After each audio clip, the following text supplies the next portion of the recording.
నమస్తే welcome to అమ్మా news నేను రాజశేఖర్ ఇక డీటెయిల్స్ చూస్తే తెలంగాణ వ్యాప్తంగా లోక్సభ ఎన్నికల పోలింగ్ ప్రశాంతంగా కొనసాగుతుంది 1-2 చోట్ల మినహా మిగతా చోట్ల ప్రశాంతంగానే పోలింగ్ కొనసాగుతుంది ఇక పోలింగ్ బందోబస్తు కోసం రాష్ట్రానికి 160 కేంద్ర బలగాలు వచ్చాయి ఎన్నికల విధుల్లో 60,000 మంది రాష్ట్ర పోలీసులు పాల్గొన్నారు కేంద్ర బలగాలు కాకుండా 72,000 పోలీసులతో బందోబస్తు నిర్వహిస్తున్నారు పోలింగ్ కోసం 87,000కు పైగా బ్యాలెట్ యూనిట్లు ఏర్పాటు చేశారు పోలింగ్ విధుల్లో దాదాపుగా 90,000 మంది ఉద్యోగులు పాల్గొంటున్నారు ఎన్నికల కోసం రాష్ట్ర వ్యాప్తంగా 35,809 పోలింగ్ కేంద్రాలు ఏర్పాటు చేశారు పోలింగ్ కేంద్రాల వద్ద దివ్యాంగులు వృద్ధులకు ప్రత్యేక ఏర్పాట్లు చేశారు ఇతర రాష్ట్రాల నుంచి వచ్చిన 20,000 మందితో పోలింగ్ కేంద్రాల వద్ద బందోబస్తు ఏర్పాటు చేశారు ఇక పోలింగ్ ముగిసే వరకు రాష్ట్ర వ్యాప్తంగా 144 సెక్షన్ అమల్లో ఉండబోతోంది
రైట్ బ్రేకింగ్ చూస్తున్నాం సినీ రాజకీయ క్రీడా ప్రముఖులు సైతం విధిగా తమ ఓటు హక్కును వినియోగించుకుంటున్నారు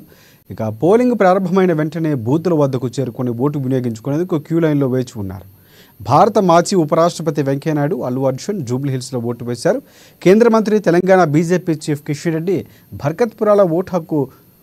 తన భార్యతో కలిపి వినియోగించుకున్నారు స్టార్ హీరో ఎన్టీఆర్ దంపతులు జూబ్లీహిల్స్లోని ఓబుల్ రెడ్డి స్కూల్లో ఓటు వేశారు ఇక హీరో చిరంజీవి కూడా కుటుంబ సమేతంగా ఓటు హక్కును వినియోగించుకున్నారు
ఇక ఎండ తీవ్రతను దృష్టిలో పెట్టుకుని ఉదయాన్నే తమ ఓటు హక్కును వినియోగించుకునేందుకు ప్రజలు పోలింగ్ బూత్ల ముందు క్యూ కట్టారు పలు జిల్లాల్లో అక్కడక్కడ కొన్ని ఈవీఎంలు మొరాయించాయి దీంతో ఆయా పోలింగ్ సెంటర్లో లైన్లో నిలబడ్డ ఓటర్లను ఓటు వేయడానికి కాస్త ఆలస్యమైంది ఇక మహబూబాబాద్ జిల్లా నెల్లికుదురు మండలం వావిరాల గ్రామంలో బూత్ 63లో మొరాయించిన ఈవీఎం ఓటర్లు బారులు తీరారు ఇక జయశంకర భూపాలపల్లి జిల్లా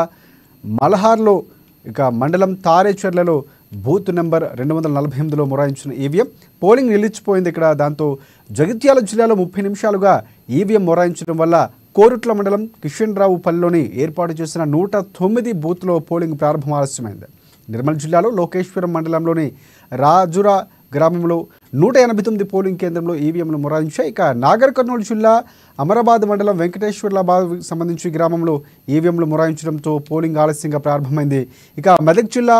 టేక్మాల్ మండలం పాల్వంచు గ్రామంలో 84వ పోలింగ్ బూత్లో పోలింగ్ ప్రారంభం అవగానే మొరాయించిన ఈవీఎంలు ఇక సరిచేయడానికి గంట టైం పడుతుందని అధికారులు చెప్పడంతో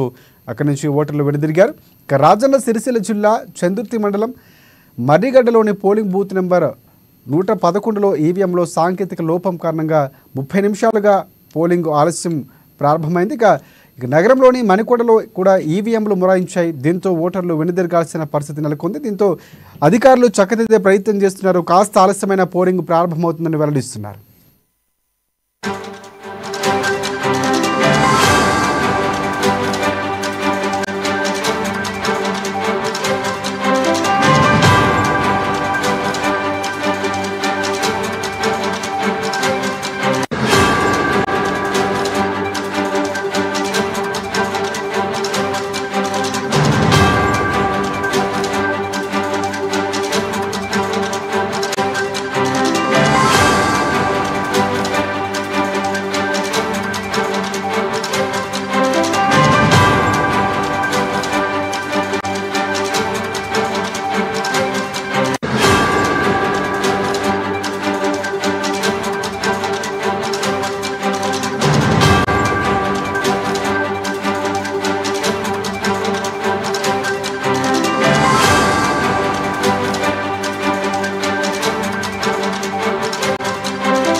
రైట్.